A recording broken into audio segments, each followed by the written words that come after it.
Aquí te enseño cómo hacer unas calabacitas con queso y elote.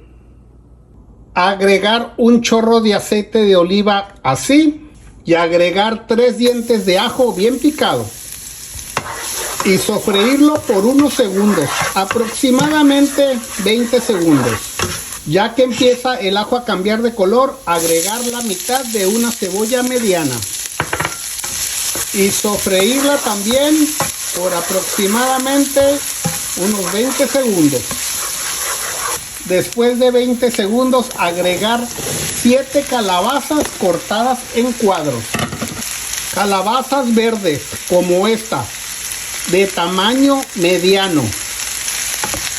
Y moverlas para que se sofríen también con el ajo y la cebolla. Sofreírlas por aproximadamente 1 minuto. Después de 1 minuto, agregar elote al gusto y 2 tomates grandes. Revolver todo muy bien y sofreírlo también por aproximadamente 1 minuto. Y para darle sabor, agregar una cucharada de consomé de pollo. Revolver muy bien, que quede bien revuelto. Tapar y cocinar a fuego mediano por 4 minutos. Asegúrate de poner el tiempo, 4 minutos, que no se te olvide. Después de 4 minutos, destapar y revolver nuevamente. Y para finalizar, agregar aproximadamente 1,5 tazas de queso mozzarella. Así.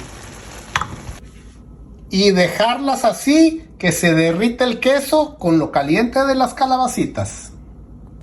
Y así quedaron estas ricas y deliciosas calabacitas con queso y elote.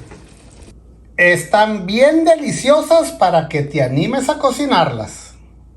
Espero y te animes a cocinar estas deliciosas calabacitas. Están bien ricas.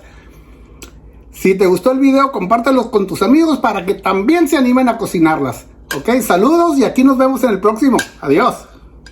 También buenas. Mm.